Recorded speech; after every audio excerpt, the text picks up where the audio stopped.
Yo, what's up guys, John here, and today I was going to go over something that you might need some help with, and that's in Deep Rock Galactic. I'm going to be going over how to level up the Battle Pass as quickly as possible, and even if you don't find the video useful for this pass, or maybe you're not playing the game right now, it should work just as well on future season passes. So this video should come in handy for most players regardless of completion or not, whether it's this or not. And because of that, the first thing I want to mention is if you aren't going to finish the Battle Pass, don't stress. You should still be able to earn anything and everything that's cosmetic through the overclock system that's in the game. So if you earn a cosmetic overclock, you're going to be able to earn it. It does put a little less urgency on completing it, and it does feel a little like a slap in the face to those who've completed the events. But as they release more events in the future, the cosmetic overclock pool is going to get increased. So it's going to make each of these items rarer and rarer as the seasons go by.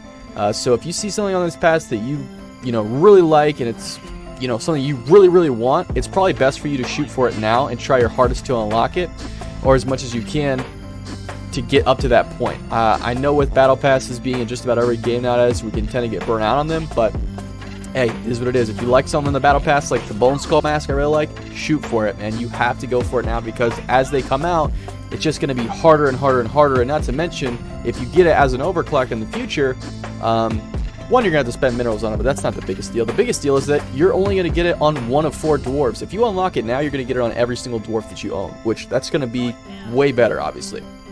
And so let's just crack into it. The best way to level up this Battle Pass, and it has been for the Season 1, it's probably will be the same way for Season 3, is to just complete missions. And I know that seems really obvious, but it's not exactly obvious, because the problem is it's not based on your time spent or anything like that, or your XP.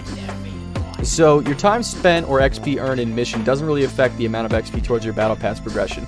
This means that if I spend 45 minutes in a level and earn 20k XP towards leveling my character up, like my scout, I'll still end up with similar results to playing a mission for 5 to 6 minutes and leaving, well, extracting.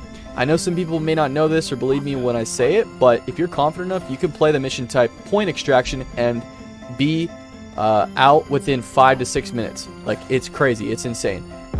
We don't really care about the mission XP or minerals, and we only care about mission length. We're going to be playing on Hazard 3. The difference in reward for Hazard 3 versus 4 or 5 isn't justified. It's just not. It's maybe a couple 100 to 200 points. And the problem is, on Hazard 5, it's nearly impossible as a solo. You're going to be spawning, and there's going to be so many enemies on screen, you're just not going to be able to deal with them. And even if you do deal with them, you're going to be out of ammo. You're going to be fighting for nitro. You're going to be doing all these different things. It's just not going to work out. On Haz 5, is it doable, like in a challenge setting, to beat the game on Haz 5 solo? Yes. But it's very, very, very difficult, and this is not what we're going for. We're going for the quickest time in and out of these levels, guys. And that's all that matters. So every mission that you complete on Hazard 3 is going to net you, on average, right around 800 base XP for your Battle Pass. On Hazard 5, you're only going to be looking at like 9 to 1,000. So it's definitely not even worth attempting this on Hazard 5. You're going to be dealing with way too many enemies. And like I said, as a solo, you're going to be wasting so much time and ammo. And because of it only being on Hazard 3, you generally are never going to worry about death. You're never going to be worried about dying to the enemies. And even if you do die, like worst case scenario, Bosco has multiple revives. It's really hard for you to fail in these.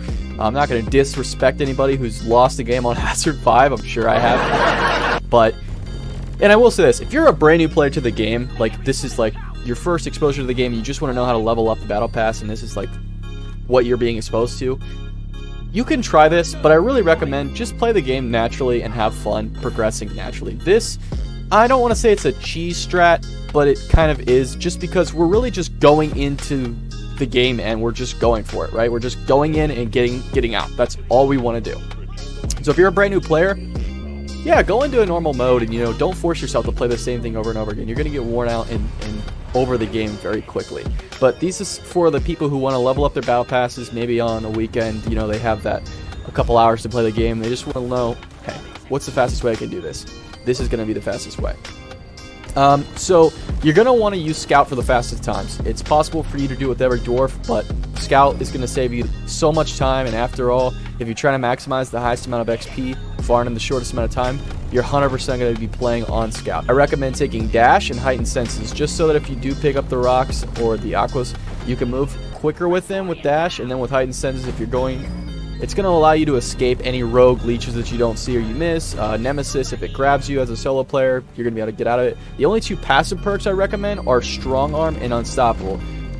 These are just going to be able to help you throw the Aquix faster and walk faster with him. Very basic, but anything helps in this instance. Remember, we're just trying to get this done as quickly as possible.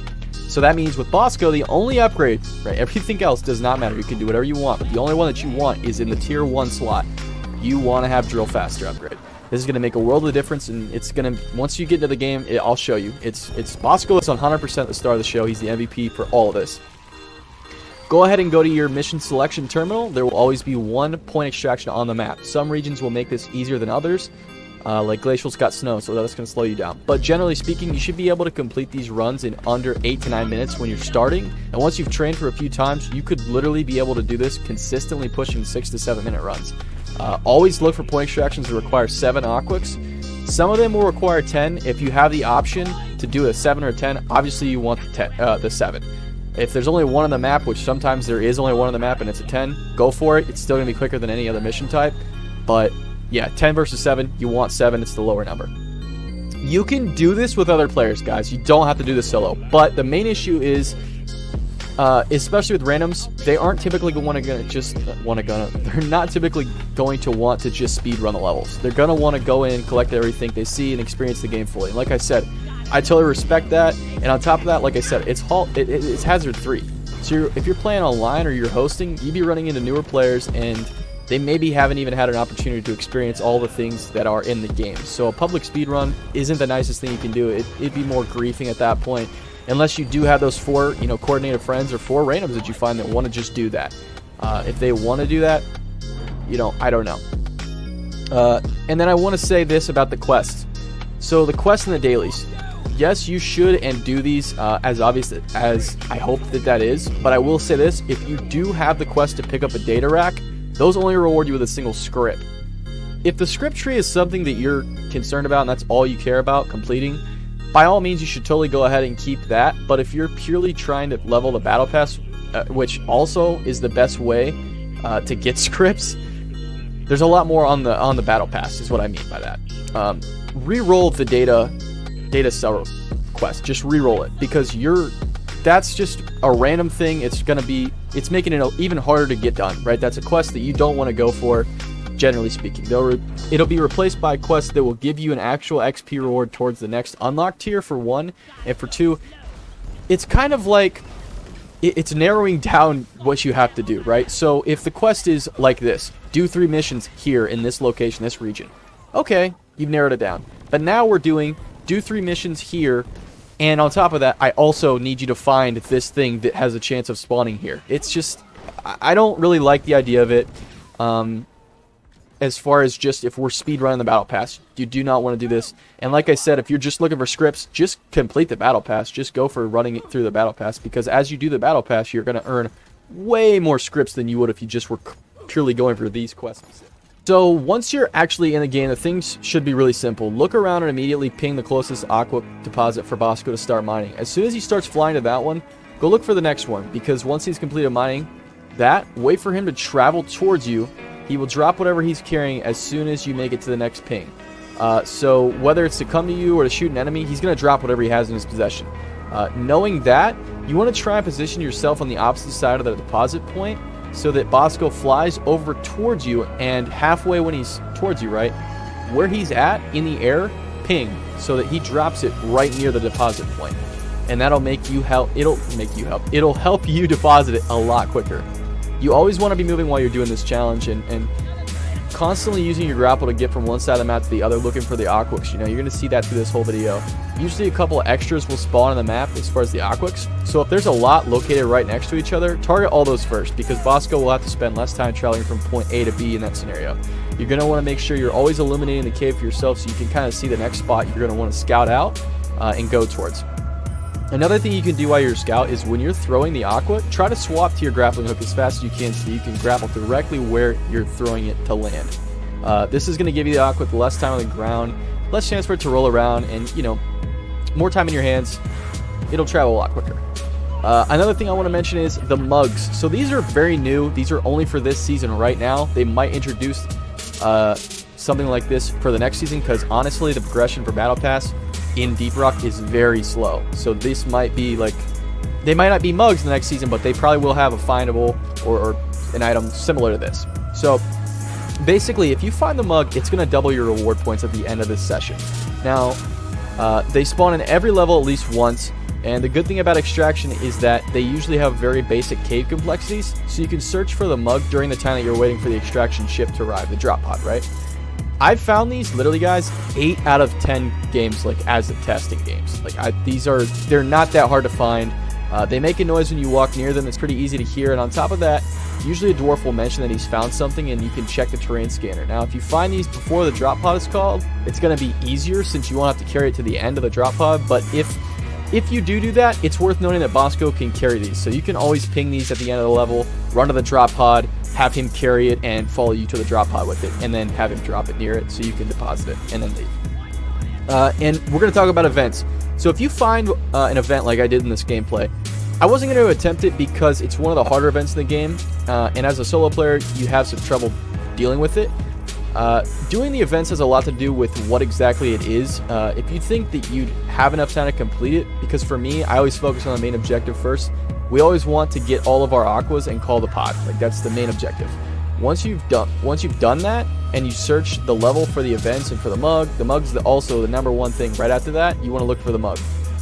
And once you've found that, and you do find an event, if it's an easier event like the pickaxe event with the ebonite glyphids, you could probably do that solo pretty easily. The thing that makes the events more difficult is the fact that during the drop pod being called, you're under a constant swarm. So on top of that, you've got to deal with whatever the event throws at you. So generally, I wouldn't recommend going for the event, but at the end of the day, it is an easier level at Hazard 3, and it's totally doable. So you could do events, but for me, I just don't think they're worth doing. And really, at the end of the day, you're going to be so much better off and so much stress-free in your head if you just run through the level, all the aquas, and like I said, in that 1 minute and 30 seconds while the drop pod's on its way, search the map, scour the map for that mug. You're going to find it. It's not that hard to find, and if you don't find it, you don't find it. Boom, pop into the next game. I've gotten these games, guys, done literally in 6 minutes, 7 minutes.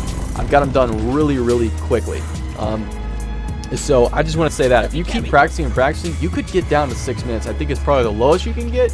But let me know if you guys try this strat and you get out any quicker than 6 minutes. That's insane. Also want to mention, if you like to see which mods I was using, check out the list below. Don't worry, it's nothing that alters the game other than visually, like the damage text.